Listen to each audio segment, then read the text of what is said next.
वो क्या चीज है जो आने के लिए विवश है, वो तिथि भी जान लें। 6 नवंबर 2024 से 2 दिसंबर 2024 के बीच में आने के लिए विवश है, ना भी चाहे तो भी आना पड़ेगा, क्योंकि शुक्र राशि परिवर्तन करेंगे। जब भी हम आर्थिक दृष्टिकोण से सोचते हैं, बात करते हैं, भोग विलास, ऐश आराम, सुख सुविधाओं की वस्तुएं मिले, आर्थिक संपन्नता प्राप्त हो, धन की प्राप्ति हो, धन वैभव बढ़े, तो हमें शुक्र का गोचर को निश्चित तौर पर रीड करना चाहिए और उसे देखना चाहिए कि ये आगे का गोचर इसका क्या प्रतिफल देने वाला है। बहुत महत्वपूर्ण है यह वीडियो, क्योंकि शुक्र ही है धन कारक। इसलिए उसे धन कारक कहा गया है कि वो सारे भोग विलास, ऐश आराम, सुख सुविधाओं की वस्तुओं को देने वाले होते हैं। धन रहेगा तभी तो मिलेगा। इसलिए धन कारक के रूप में शुक्र का गोचर जब हो जाए इस अवधि में, खास घर में, धनु राशि में, तो फिर क्या होगा? एक गुरु के घर में दूसरे गुरु एंट्री कर गए। गुरु तो देवगुरु बृहस्पति है, लेकिन शुक्र भी तो दैत्यों के गुरु शुक्राचार्य है। और जब दो गुरु का मिलन हो रहा है, सामने से गुरुदेव वक्री होकर के देख रहे, एक स्पष्ट संकेत है कि शुक्र गुरु का मिलन, युति 101% बन चुका है। ये युति बहुत ही संयोग से बनते हैं, और जब बनते हैं तो फिर एक बात जान ले, जो हमने कहा कि वो आने के लिए विवश है, उसे आना तो पड़ेगा। कौन चीज है जिसको आना ही पड़ेगा? इसी रहस्य को हम खोलने जा रहे हैं। उससे पहले आपसे एक निवेदन है कि आप इस चैनल पर पहली बार आए हैं तो इसे जरूर सब्सक्राइब करें और बेल आइकन भी प्रेस करें। शुक्र दाता है किस चीज का? धन का, भोग का, सुख सुविधाओं का, वाहन का, जितना भी आपके जीवन में विलासिता से जुड़ी हुई वस्तु है, उन सब का, ऑर्नामेंट्स का भी है, वस्त्र का भी है, आभूषण का भी है, ये सब के कारक हैं। इन पर तो प्रभाव दिखेगा ही, लेकिन कला प्रिय भी होते हैं शुक्र, और कला प्रिय होने के कारण कला के क्षेत्र से जुड़े लोगों को भी चमत्कार दिखाएंगे। निश्चित तौर पर इसमें कोई शक नहीं है कि ये जो अवधि है, जितनी बड़ी भी है, 6 नवंबर 2024 से 2 दिसंबर 2024 के बीच में, इस अवधि में इन लोगों को जो कला से जुड़े हुए हैं उनको चमत्कार दिखेगा, पहचान बनेगा।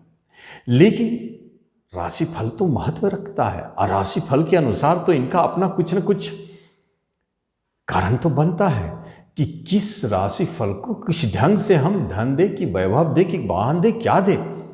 तो उसमें पहला राशि मेष राशि आता है, जिसके लिए यही तो शुक्रदेव आपके भाग्य स्थान में बैठ गए हैं। भाग्य स्थान में बैठा हुआ शुक्रदेव किस तरह का धन दे सकता है, जबकि धन भाव पर से वक्री हो कि गुरुदेव का प्रभाव है।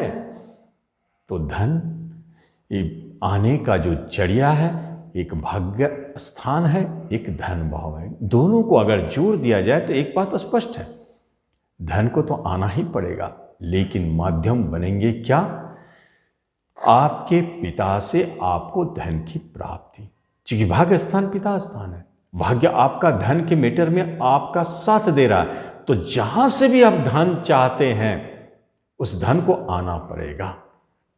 आपके फंसे हुए धन निश्चित प्रयास करें, भाग्य आपके साथ है, आएंगे। बड़े बैंक लोन चाहिए, चूंकि धन भाव बैंक लोन चाहिए, निश्चित तौर पर बड़े से बड़े लोन इस अवधि में देखा गया है। शुक्र तो धन का ही मालिक है, धन से जुड़ी हुई भविष्यवाणी ये तो बताएंगे ही। तो धन के रास्ते साफ, रिश्ते नाते कुटुंबों से भी आप जिनसे चाहे धन प्राप्त कर सकते हैं। बैंकिंग सेक्टर में जो जॉब करते हैं उनके लिए बहुत अच्छा समय है, जैसे कैशियर हो, अकाउंट्स हो, धन का लेन देन होता हो, इन सब क्षेत्र में बहुत अच्छा है। विदेश में भी यदि आप धन संबंधित कोई काम कर रहे हैं या बैंक में हैं तो बहुत अच्छा रिजल्ट मिलेगा।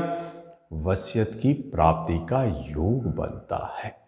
धर्म कर्म पूजा पाठ में भी आपको धन सबसे अधिक प्राप्त होगी। आपके गुरु मिलते हैं तो धनवान गुरु मिलेंगे, इसमें कोई शक नहीं। वृषभ वालों की बात अगर की जाए तब क्या होता है, वृषभ वालों के लिए ये योग, ये युति सबसे महत्वपूर्ण हो जाता है कि अष्टम 1.5 हाउस में चले गए शुक्रदेव। अब सोचने वाली बात है, क्या अष्टम में जाकर शुक्रदेव कमजोर हो गए? क्या उनकी धन देने की क्षमता कम पड़ गई?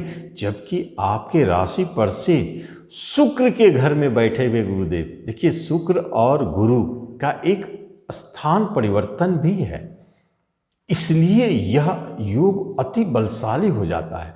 नतीजा यह होता है कि शुक्र को अपने अच्छे रिजल्ट देने के लिए बाध्य करता है। राशि का स्वामी है, निश्चित तौर पर नाम, यश, धन, वैभव की प्राप्ति होगी, इसमें कोई शक नहीं। गड़े खजाना, गुप्त धन, ऐसे धन जिसके बारे में कोई पता नहीं है, अचानक प्रकट होना, लॉटरी से धन मिलना, जुए, शेयर, सट्टों से बड़े रूप में धन की प्राप्ति। धन भाव पर दृष्टि है, भले शुक्र कमजोर है लेकिन योगा योग में मजबूत है, क्योंकि स्थान परिवर्तन के कारण शक्ति प्राप्त हो गई। इसलिए शुक्र को धन देना ही पड़ेगा। वृषभ वालों को बैंकिंग सेक्टर में, फाइनेंस के सेक्टर में आर्थिक लेन देन करते हैं, निश्चित तौर पे बहुत अच्छा रिजल्ट मिलेगा। अब आगे देखें कि फिर होता क्या। यहाँ पर पैतृक संपत्ति से भी धन के रूप में कुछ न कुछ मिलता हुआ दिखता है। हाँ, अब आगे हम देखते हैं ये शुक्र और सब दिशा में थोड़ा उतार चढ़ाव दिखा, जैसे कि दाम्पत्य जीवन में थोड़ा उतार चढ़ाव दिखा सकता है, लेकिन चूंकि शुक्र का एक रोल है जो विवाह के लिए और धन के लिए बहुत महत्वपूर्ण है, इसलिए यहाँ पर विवाह संबंधित कोई बात चल रही है तो संपन्न हो सकता है, कोई शक नहीं। बहुत ऊंचे परिवार में ज्ञानी विज्ञानी व्यक्ति या जीवन साथी मिलेंगे, ऐसे योग भी बने हैं। लेकिन जब हम मिथुन राशि की बात करते हैं तो फिर क्या दिखता है। मिथुन राशि वाले, आप एक बात जान लें, आपके बिजनेस स्थान पर शुक्रदेव खुशहाल स्थिति में बैठे हैं, विदेश घर के मालिक से स्थान परिवर्तन किए हुए, निश्चित तौर पर एक तरफ इशारा करता है कि यदि आपका बिजनेस विदेश में है तो निश्चित आप जाने इस अवधि में आपसे अधिक भाग्यशाली कोई नहीं है। धन जितना हो सके बटोर सकते हैं, बटोर लें। या आप विदेश में बिजनेस करना चाहते हैं, निश्चित तौर पर आपको यह संकेत मिलता है। पंचम के मालिक है, गवर्नमेंट सेक्टर में जॉब चाहते हैं, अच्छा रिजल्ट मिलेगा। संतान भी आपके लिए धनदायी है, जो संतान जन्म लेते हैं धन लेते हुए आते हैं। प्रेम प्रसंग भी मधुरमय है, धनदायी है, विवाह में बदलने के योग बनते हैं। और लॉटरी नियमित लगाते हैं, निश्चित धन मिलेगा। और जो शेयर मार्केट से जुड़े हैं उनके लिए मिथुन वाले एक बात जान ले, यही वह समय है जितना ज़्यादा से ज़्यादा आप बटोर सकते हैं, शेयर मार्केट से धन बटोर ले, क्योंकि जिस शेयर को भी आप खरीदेंगे वो बेशुमार धन देगा। खास तौर पर फाइनेंस और बैंकिंग से जुड़े सेक्टर में जरूर हाथ डालें, यहां जबरदस्त लाभ का संकेत है। शुक्र इतने अच्छी स्थिति में है, आपको दे रहे हैं, आप उसका लाभ उठाते जाएं। आगे की राशि आगे की वीडियो में। धन्यवाद।